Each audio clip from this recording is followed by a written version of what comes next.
What's up, primates? I'm Shane the Skeptic, and today I'm going to be answering some questions which have been proposed to atheists. For those of you who don't know, I can't imagine this is even one person that wouldn't know this if you're watching. I'm an atheist. That is to say that I'm a person who is not convinced of the proposition that at least one God exists. So I lack belief in the existence of any gods, and as one of those people, there are questions that have been proposed to me. Now, the questions that I got here, I got them from, I'll pull up right here, Normalizing Atheism, the Facebook group. Pasta Mike manages the YouTube channel. You can find, he has a lot of really good content on his YouTube channel and a Facebook page where there's some community there. Pasta, if you're watching this, maybe shoot your boy some dough for the free ad.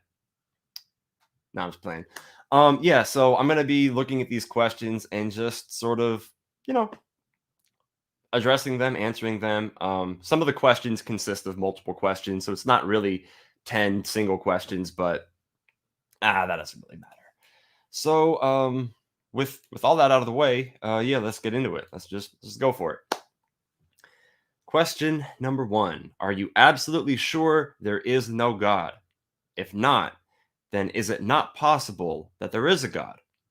And if it is possible that God exists, then can you think of any reason that would keep you from wanting to look at the evidence?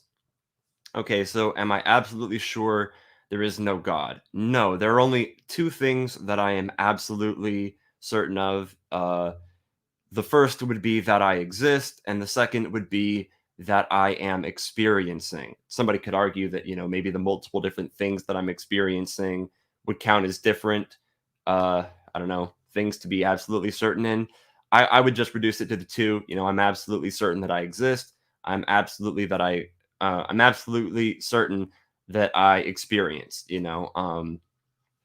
so that's the answer to that. If not, then is it not possible that there is a God? I'm willing to grant the possibility of a God existing. The best argument I could give for that, I call it the argument from stupidity, which sounds sarcastic, but really it's just to say that there are propositions which I'm not intelligent enough to comprehend. If God or evidence for a God was one of those propositions, I would not be able to know about it. Therefore, I can't rule out the possibility that God or evidence for a God is something that I'm simply too stupid to be capable of understanding. Now, of course, that doesn't give me any reason to think that there's plausibility in the existence of a God. It's just to say that I can't rule it out entirely. And I think I can go as far as saying that if I can't rule it out entirely, I can count it as a possibility. So, sure, possible that a God exists. And if it is possible that God exists, then can you think of any reason that would keep you from wanting to look at the evidence? No, I cannot, actually, because if a God exists and there's evidence for it, I want to see that evidence, right? Because I want to believe things that are true. I want to have awareness of as many facts as I can. I mean, it depends on what the facts are. There could be some things I don't want to know. But yeah, if a God exists, I want to know about it. So if you have evidence, then yes, I do want to see it. So there you go. What's my answer? Would you agree that intelligently designed things call for an intelligent designer of them? If so, then would you agree that evidence for intelligent design in the universe would be evidence for a designer of the universe? This is a fun one. So, would I agree that intelligently designed things call for an intelligent designer of them? Yes, because that's a tautology, right? If you're saying that something was intelligently designed, what you're saying is that it had an intelligent designer. So, yeah, tautological statements, sure. Um, if so, then would you agree that evidence for intelligent design in the universe would be evidence for a designer of the universe? Not necessarily, no, because you could have intelligent design in the universe, but that be the product of designers, and those designers be products of the universe, right? So, like, people exist as products of the universe, and then people could design watches, but that doesn't really matter.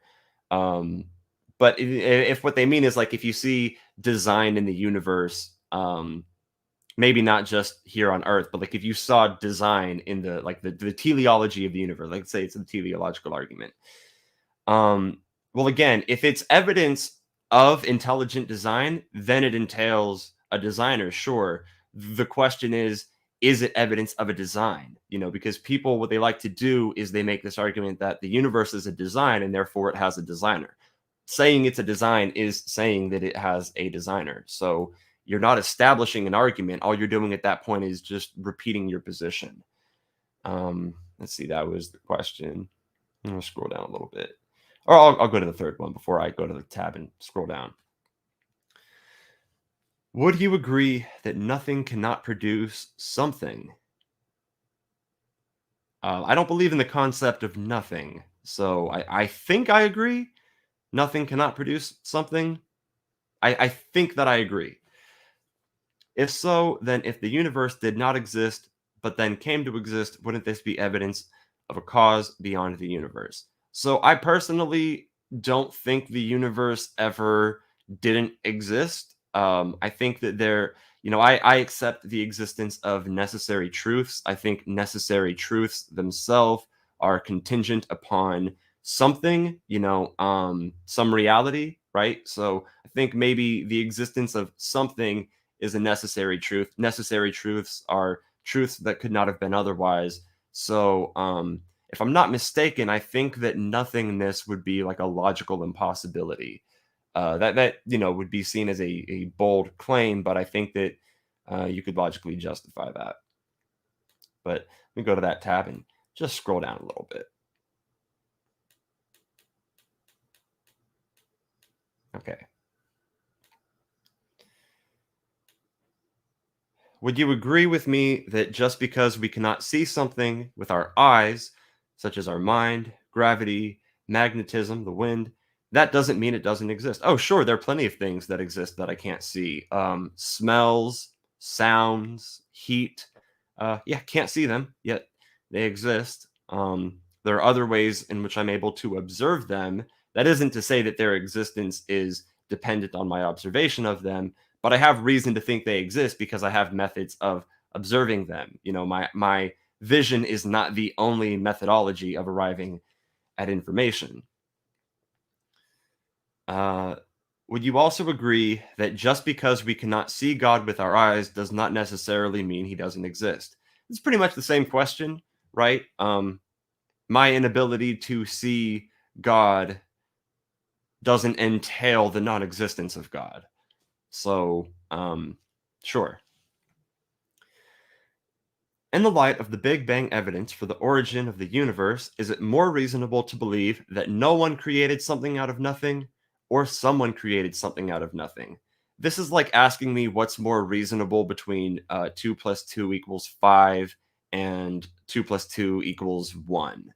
Like, which of those is more reasonable? Neither is more reasonable than the other because neither of them is reasonable to begin with. I don't think that something can come from nothing. So to say, is it more reasonable that something came from nothing on its own, or that someone created something out of nothing? Um, both of those are just incoherent. So neither of them neither of them is reasonable to begin with. So neither is more reasonable than the other. Would you agree that something presently exists?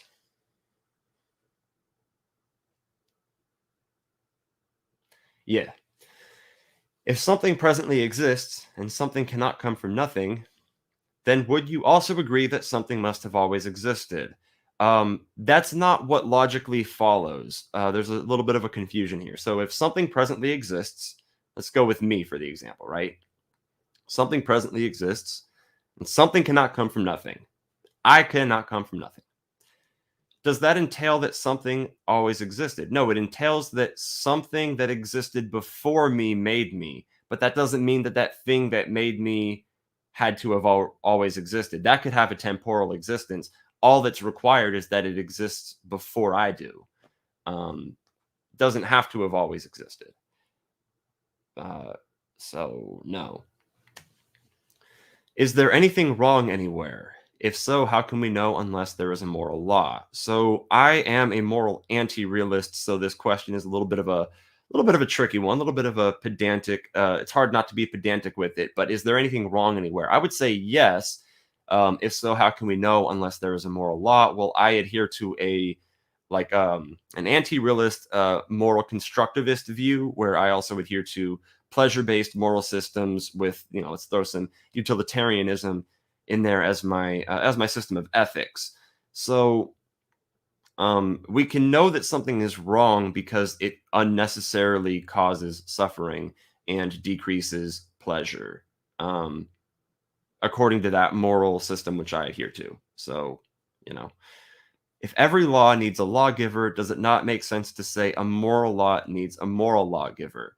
So, again, being an anti-realist and a constructivist, I think morality is a social construct, right? I think it's a social construct unlike any other social construct, but I do think it is a social construct. But do I think those constructs need a constructivist? Well, no, they're constructed not by an individual, but by, societies and a sort of like evolutionary process within them. So, I don't know, but if every law needs a lawgiver, let me try to hypothetically, if moral laws existed, would they need moral lawgivers? No, because you have the laws of physics. That doesn't mean that somebody had to make those laws, right? There are different types of laws there. So that's actually kind of an easy one. Let's see then. Would you agree that if it took intelligence to make a model universe in a science lab, then it took superintelligence to make the real universe? This one's really easy. No. Just because I made a model of a body of water by putting a bunch of ice cubes in a bowl and letting them melt, that doesn't mean that every body of water that we see, came about by somebody putting ice in that body and then the ice melting, right? There are that's not where water all comes from. That's just how I did it. I could make a model of a fire and ignite the fire with a lighter. That doesn't mean that every fire that exists out there must have been started with a lighter. There are other ways that fires get ignited. This is just how my model is accounting for this one. So that one's a little bit silly, actually. And those are all the questions. So I,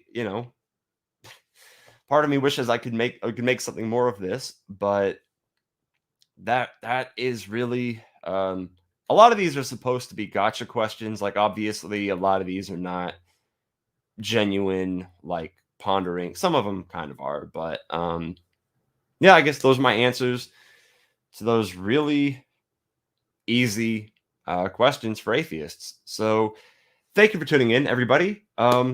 Stay safe, wash your hands. If you haven't got vaccinated, why have you not got vaccinated? Go do that.